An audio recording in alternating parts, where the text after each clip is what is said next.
Hello, hello, hello, and welcome back to another episode of Today's Weather Tonight. Here, as always, I am your meteorologist for the evening, Cloud Hudson, and I will be bringing you a little summary, a little review, a little live update as I see what happened with today's weather. So let's start off with a little bit of a song from my beautiful kalimba friend. What do you have to say today?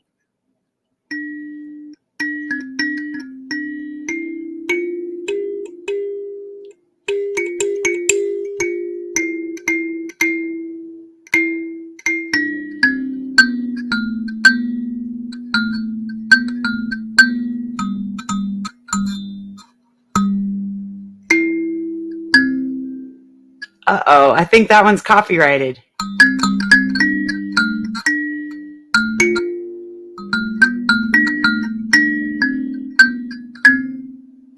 That's a better ending. That's not copyrighted.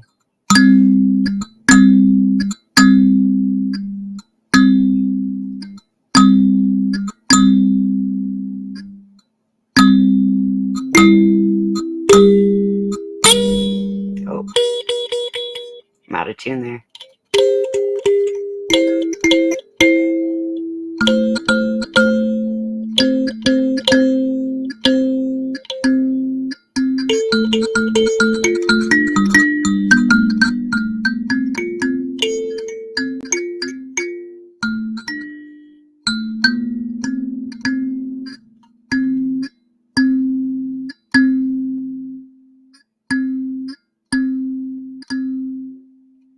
Boom, boom, boom.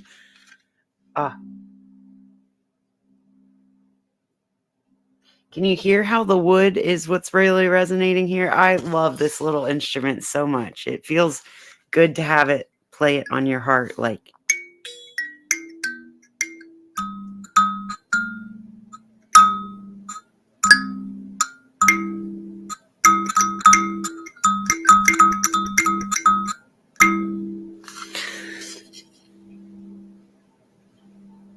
really shows off how good the microphone is too. Hello, everybody. Thank you very much. Shout out again to Behringer. I really like your little Bigfoot mic. It's really nice. It's a cute little play on the word Yeti mic. It's not a Yeti. It's a Bigfoot. Okay. Let's go ahead, and we've felt a little bit better already from some nice kalimba music. It would be cool if I knew how to play, but I think the best part is when it just tells me what to play in the moment. Yeah, I never really enjoyed practicing instruments. I just enjoy doodling around on them. Okay. Taking a look at our volcanic activity today, March 15th. It is Friday, March 15th. Happy Ides of March to you all. Hope you're not Caesar getting stabbed on the palace, on the Roman, in the Senate floor.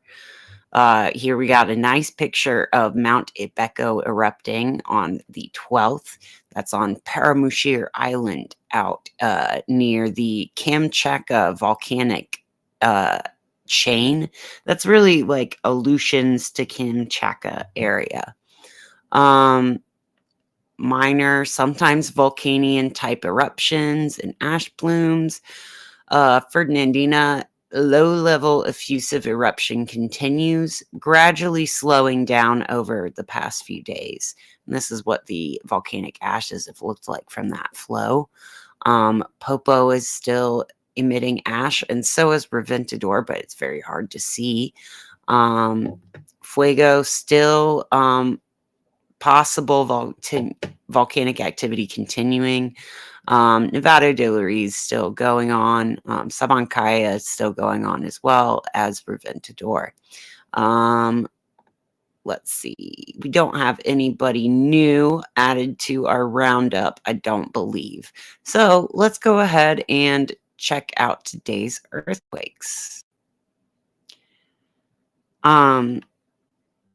Let's see. Latest quakes. 11 hours, we had 3.7 in Spain. We're pretty low on activity today, I think. This looks really, really low.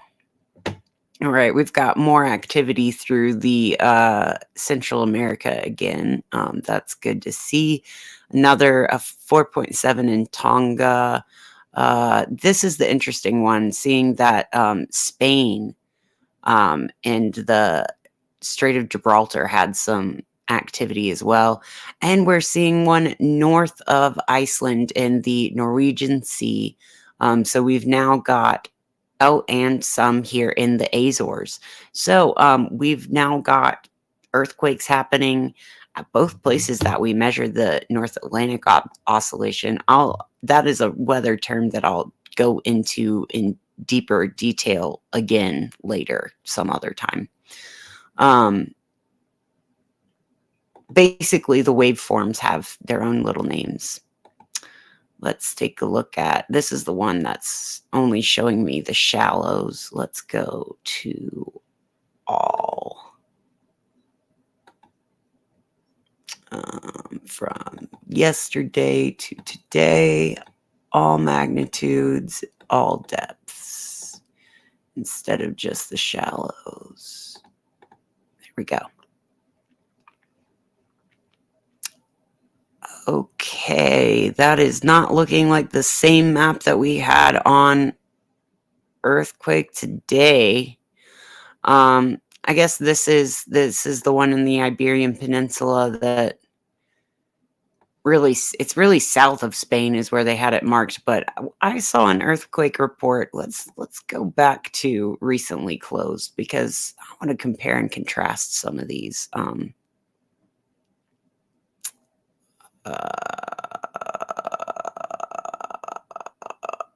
do I go to recently closed? It's not showing me on history. Yeah, that's the one I want to see. Okay.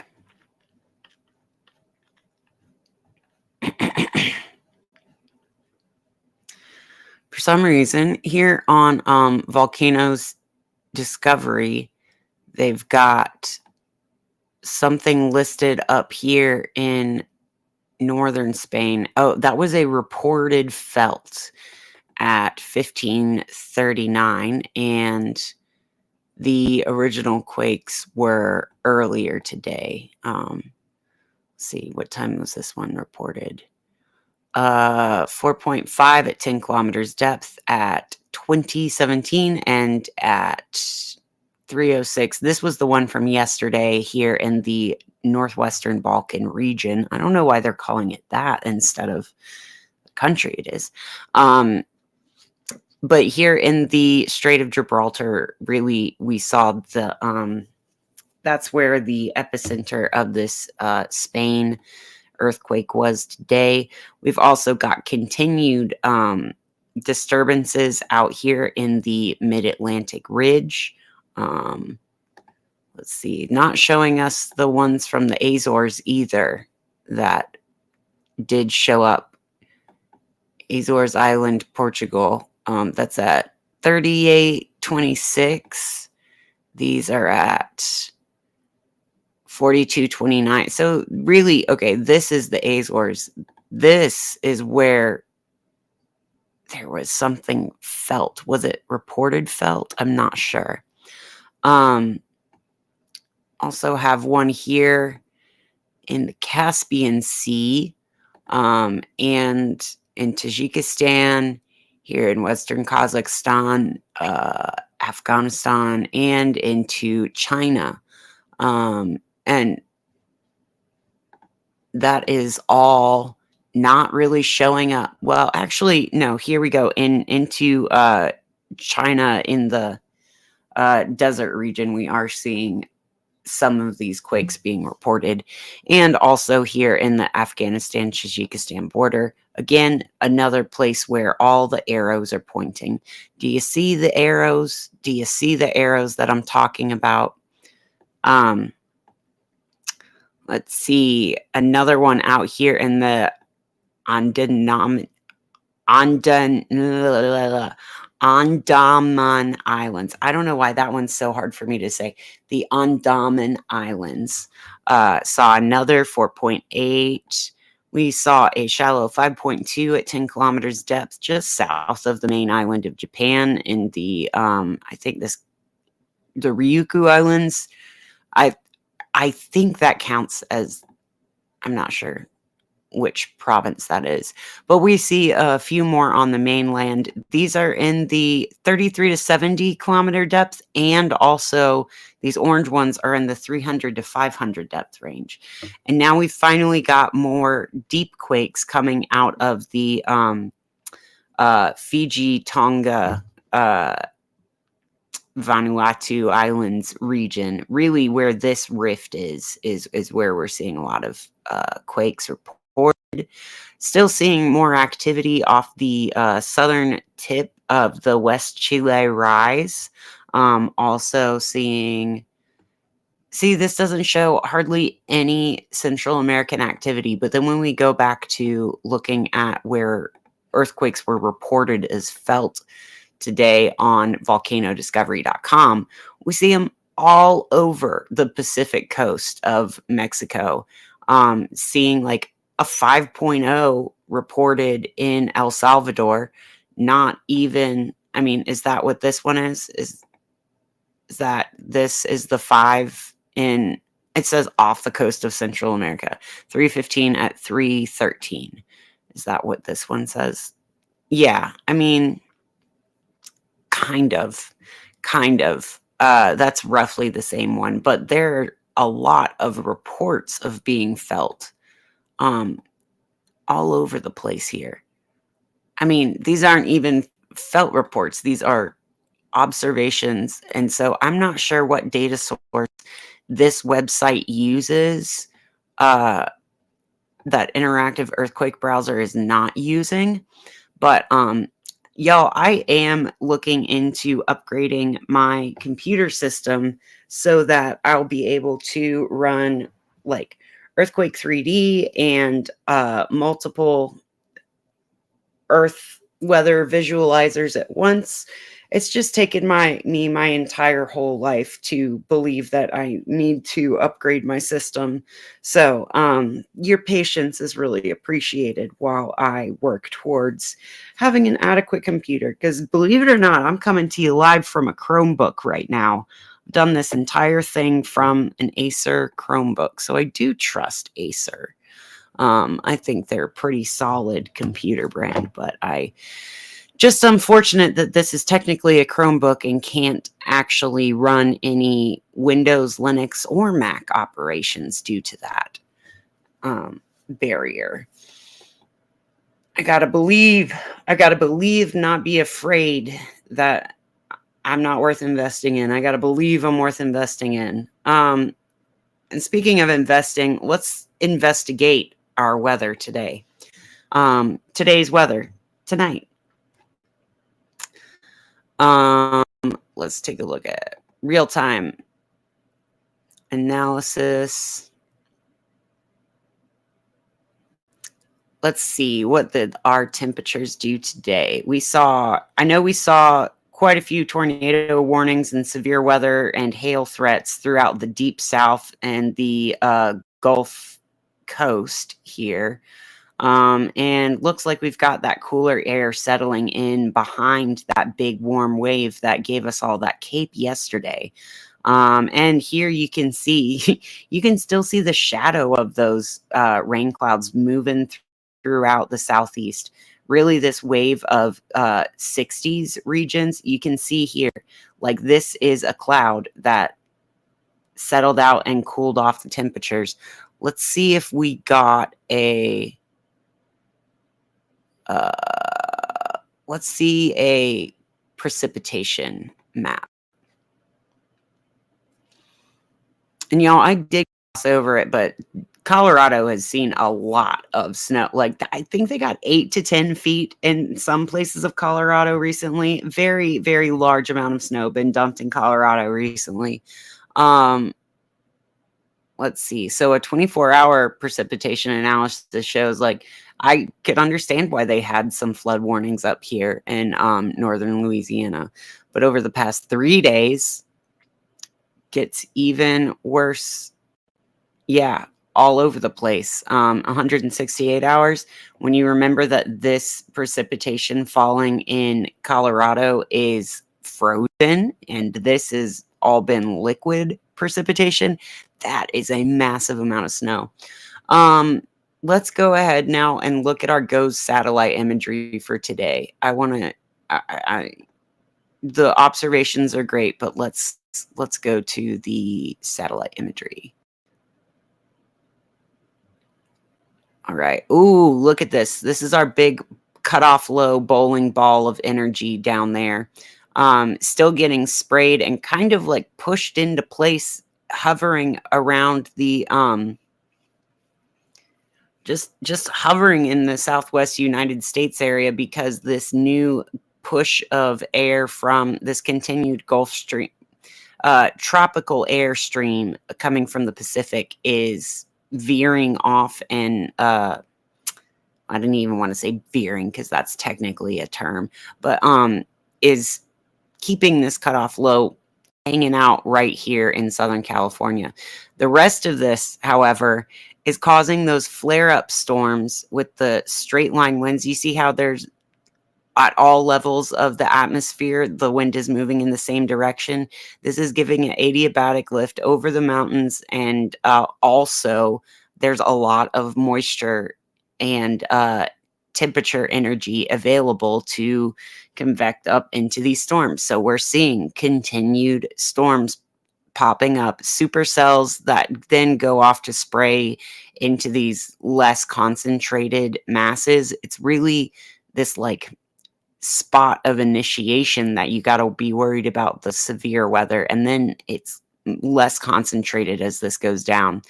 Also seeing up here in the northern plains, the high plains, we're seeing a big gust of a new air mass moving in from Canada. That's going to bring us some of our colder temperatures that we're expecting over Monday and Tuesday. But really, the big story is all the severe weather that we had in the Midwest yesterday moved through the Appalachian Mountains and got a little chewed up, but really did dump some water. I don't know why we didn't see more of that in our precipitation observations, but there was quite a bit of rain throughout the Mid-Atlantic today. Let's see.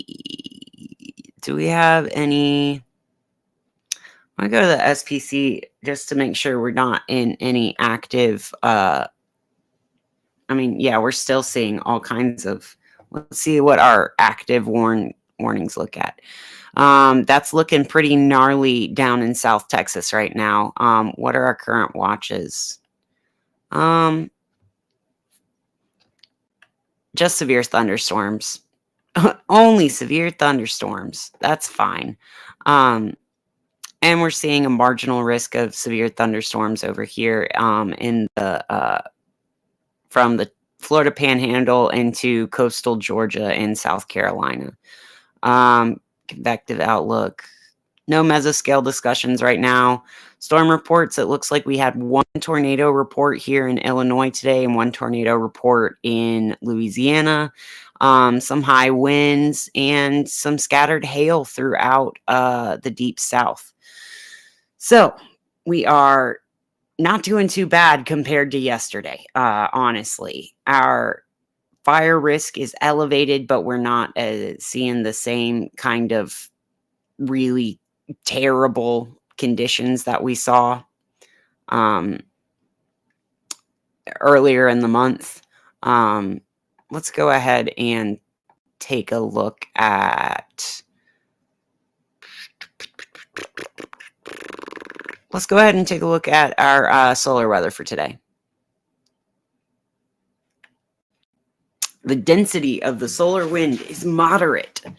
S1 minor solar radiation storm. So we are in a minor solar radiation storm right now. So S1, that gives us flux threshold of 10 to the 1. Minor impacts on like HF ham radio frequency through the polar regions. No radiation storm, moderate, severe.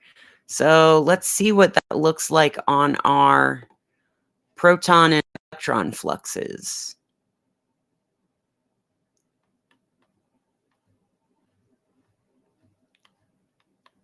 Yeah, look at that. That is an increase in proton flux up to the minor S1 radiation storm category. Looks like, fortunately, our higher energy protons are still pretty low.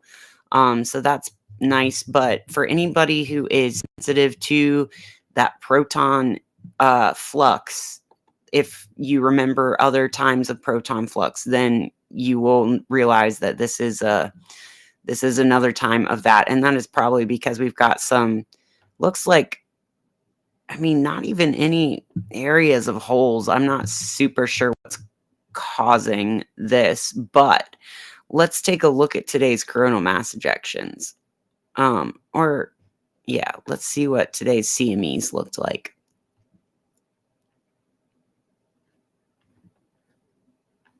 Oh, there we go. Okay, there it is. We had a category 4 coronal mass ejection, 9 seconds long. This means that it was almost certainly a full halo event. That is a doozy. Look at that. I really feel like these sunspots have been waiting to get out of Earth direct view to pop, at almost like there's a cap or like a lid on them when we're looking at the sunspots. And as soon as they've rotated off of the Earth facing disk, they'll just blow.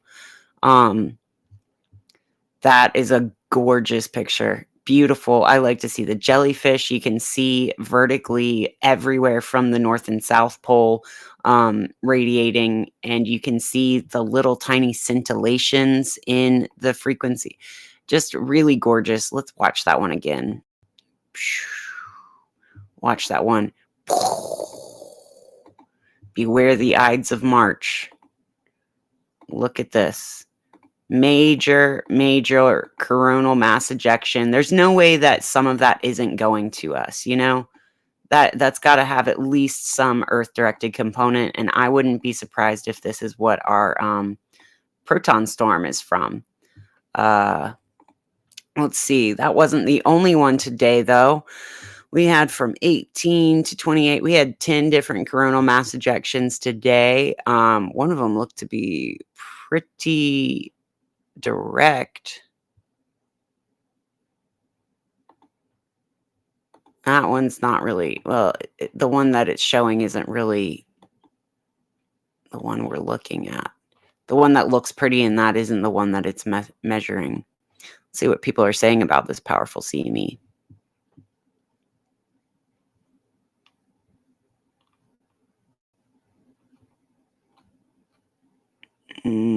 Yeah, okay, so that's what it's, yes, this was powerful.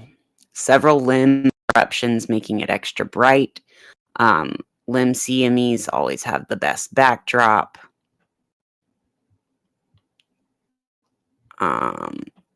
There's also, a possibility that, like,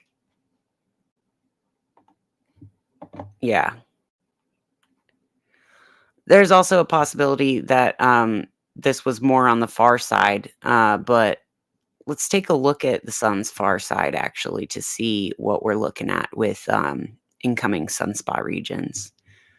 Looks like, look at the solar proton flux. That's really like right around the time. I think that CME was about like 3 or 4 hours into the day. And we've just been going up in proton flux since then. Our far side sun, uh, far side of the sun, the animated GIF is looking like this. So this next part, this is about to rotate into view, and this is what just left view. So let's see what our X-ray flux looked like with that. I mean, we had significant increase in X-ray flux compared to what we've been seeing, but still no major M-class flares since yesterday's little peak up to the top of M-class flare. We also, but we have seen widening in the peaks. So that means, like when you see little sharp mountains, that might have the same volume of X-ray flux as a wide, flatter mountain because we're measuring area under the curve as the volume of X-rays that came at us. So a longer duration elevation in X-ray flux levels means that more are getting in than what we would have just had if it really briefly peaked up.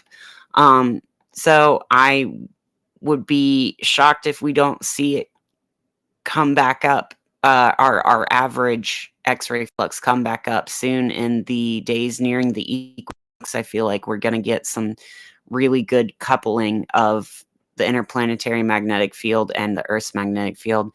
And wow, you can see that big coronal mass ejection out that way. Yeah, that is pretty far from where Earth is, but we still might feel a little bit. It looks like the models want to put this a little bit to our west, but let's see what plasma density is looking. I do have to click forward on this one for some reason. I don't know why. It doesn't want to automatically play on this web page.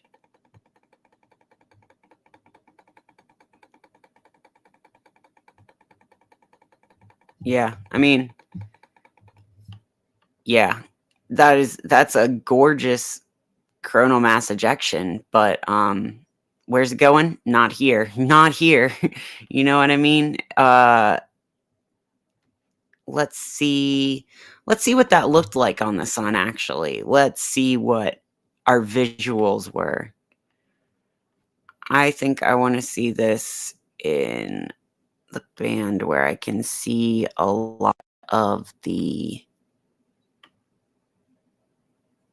halo. Let's see what we can see.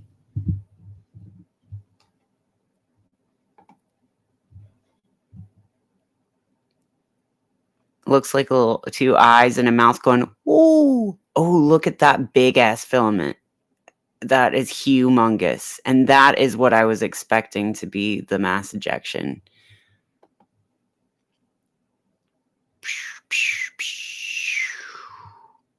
That really rippled off something here too. Honestly, let's go to this one. Go to the animated GIF.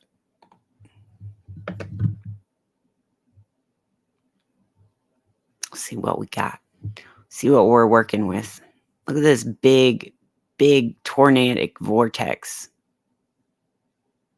And then I think this is the post-eruption prominences. I'm still learning my solar terms. Wow. That was really beautiful. We couldn't do that while you were facing the Earth, could you? No. Massive, though. Massive and spinning out. This looks like it's flaring up to do something, too. Looks like we are not... I mean, we might be in a calm zone for sure. Look at that one right there. Right up at the top. That was kind of an echo from this one. This went first, and then this dislodged itself as well. That looks like it's going well north of us, though. Let's see. I want to see it in the stereo so we can see our...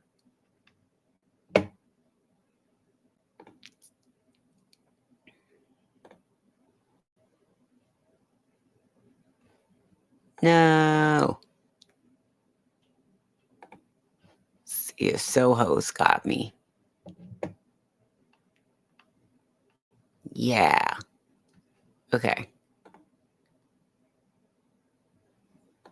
Let's see this. Let's see this. Let's see this beautiful series of eruptions in occulted coronal viewer from Soho.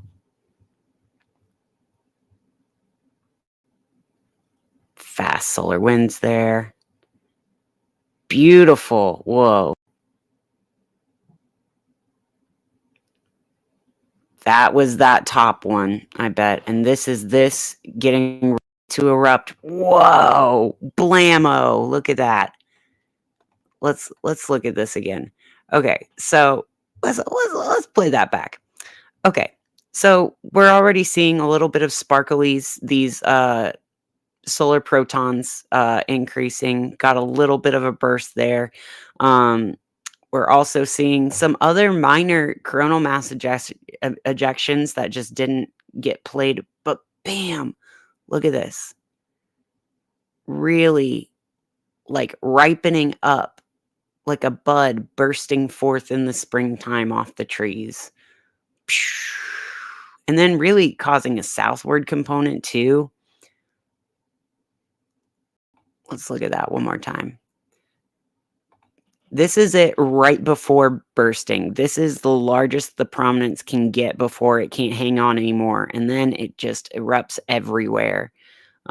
Spewing, I mean, yeah, well west of Earth, but still, how is this not going to affect us? You know, I think everything's connected in one big jelly soup. So you got to feel the ripples if you're in the bowl, you know. Do you know? Do you know what I'm talking about when I say stuff like that? Looks like both cameras were having a little bit of difficulty earlier yesterday as well. This doesn't want to show all the way until that one ripens up, but that's okay.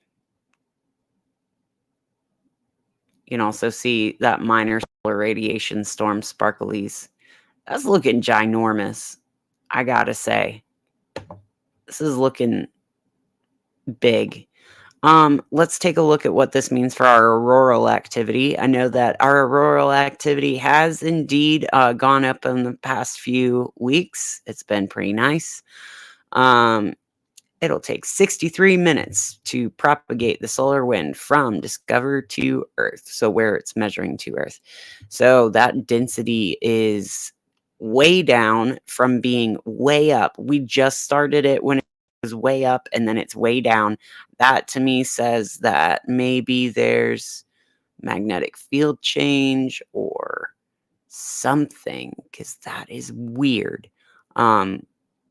Solar wind speed pretty fast. Hemispheric power will probably go up within the hour because this wave of density that was elevated recently will take about 63 minutes to get to Earth. So we're going to feel that very dense wave of protons reaching Earth pretty shortly here. Let's see.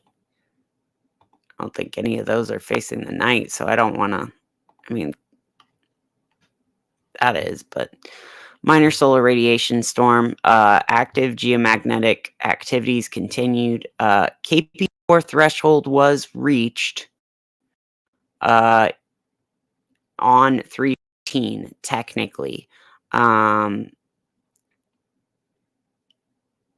Yeah, let's see.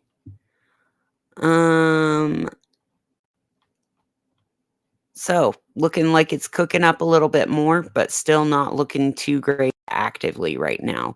Let's take a look at the planetary weather with this.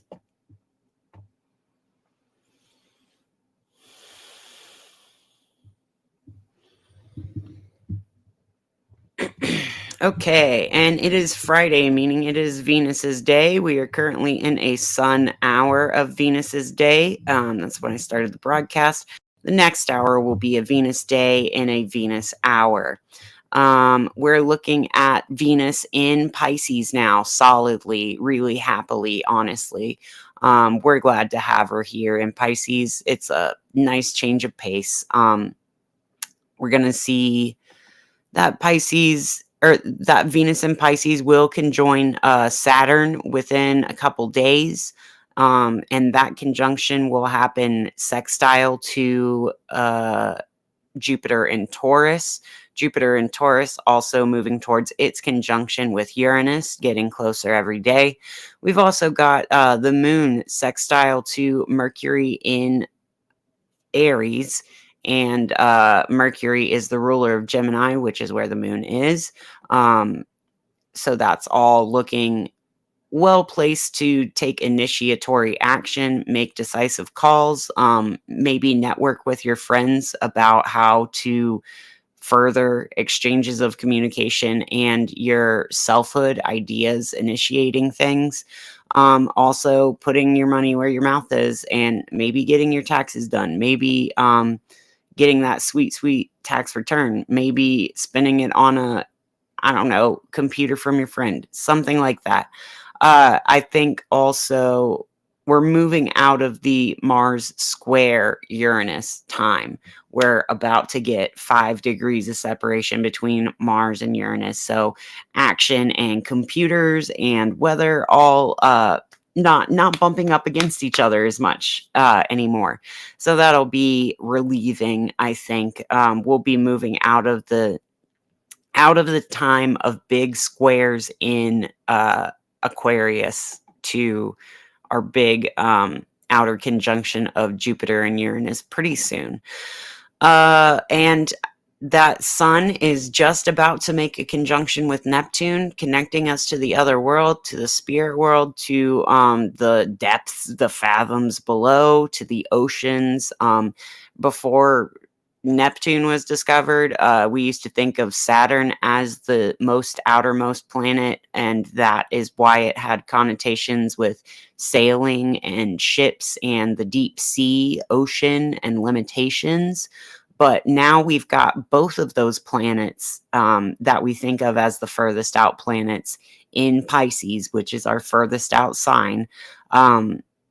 Really, something is rolling in the deep. You know what I mean? I feel like there's probably going to be some sort of cool ocean story soon. I was just wondering if we were about to line up for a spring tide or a neap tide this. And I think we just had our new moon one. Our full moon eclipse is about to be wild. Let's just say that. I can't wait. I mean, I can wait, but I can't wait. It's going to be so fun. I'm going to stop sharing the screen right now because I don't have anything further to say about the astrology of the current moment. I just want to pull a card for our cosmic weather.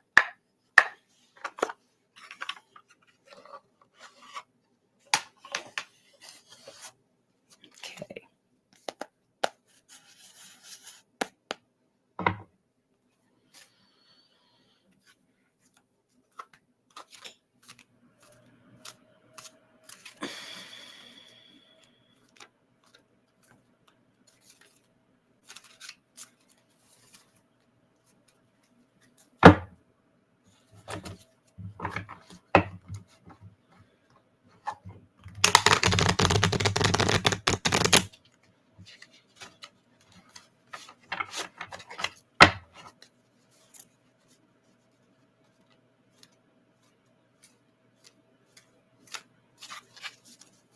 Right. What do we need to...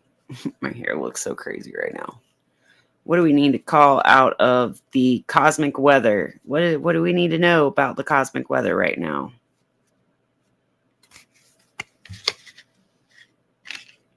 Okay.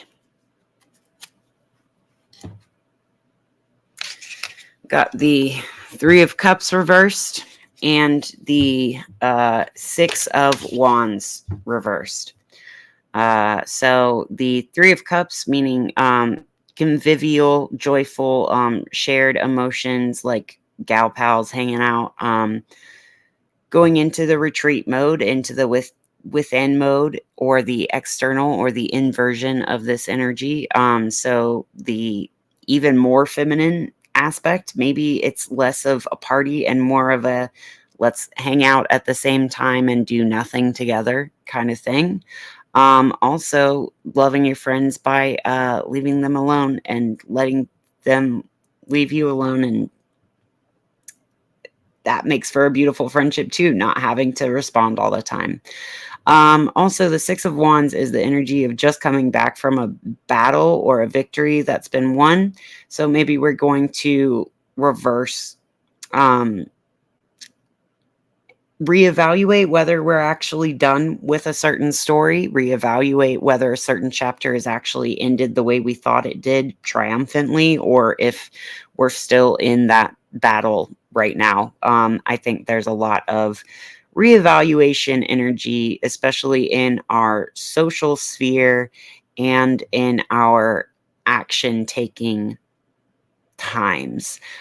This might be cause for a reversal of course. This might be cause for a reevaluation of the course we're currently on when it comes to the actions we're consciously taking, and the movements we're doing in the world might be just like as simple as needing to reevaluate your exercise plan. Like, are you actually doing it? Is it too hard? Are you maybe just needing to, maybe do you need to exercise with friends? I don't know. Like, do you need to be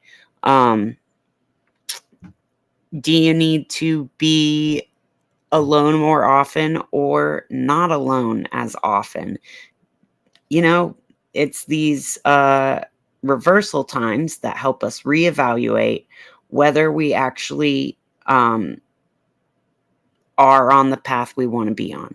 So I'm just going to pull a card from the liminal space deck, because I feel like with reversal energies, I want to know more about what is coming out of the liminal space.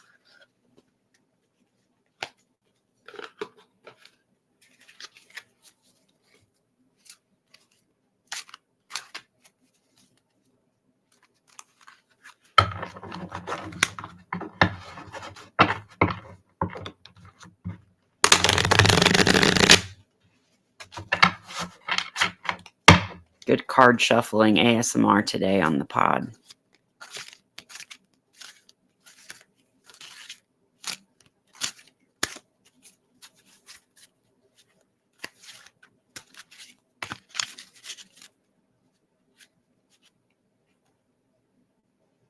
Okay. Well, I'm getting the instinct that one goes with one and one goes with the other.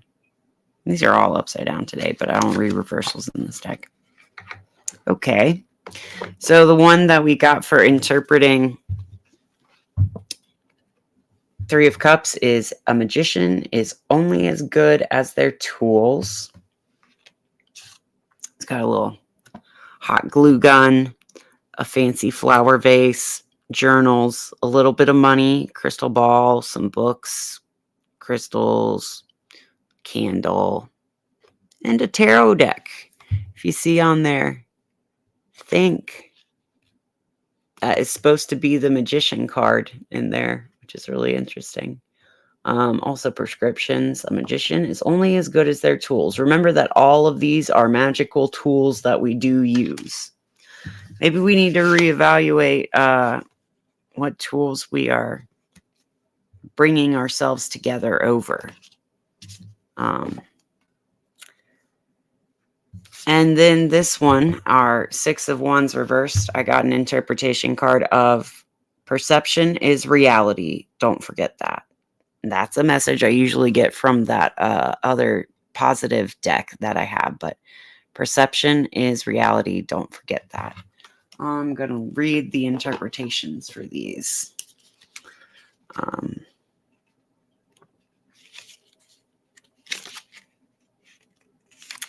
Okay.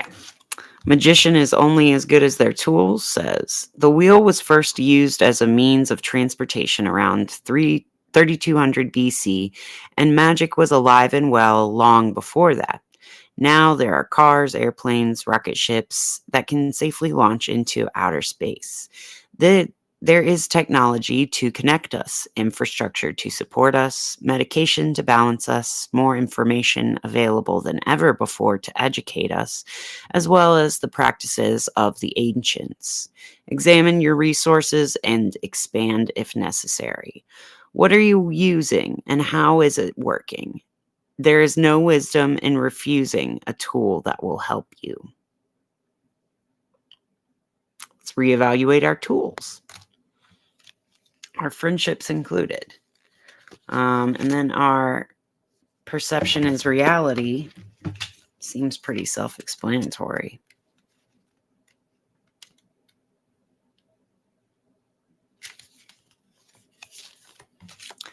Perception is reality. Don't forget that. The same story could be told 100 different ways, and you would do well to be skeptical of all versions, especially yours. The roots of story stay universal truths for all, while the remaining details are influenced by self-interest and open to interpretation. So, you may feel victorious, but somebody's always the loser. You may feel like you got victimized, but somebody always feels better for it. There is all up to interpretation, and that should feel empowering and not sad. All right. Well, with that, I think I'm going to conclude today's weather update. The cosmos is really trying to remind us that we need to use our tools of perception to make reality the happy one that we want to be in, and not the one where we want to be a victim and have sad stuff happen. So let's use our tools of perception to feel empowered. Oh, it's really hard, but we are getting big supercharges from the sun, getting a lot of protons, a lot of radiation coming in. So take that how you want to. I love you all very much. Thank you for coming to another episode, and I will see you tomorrow. Have a good one.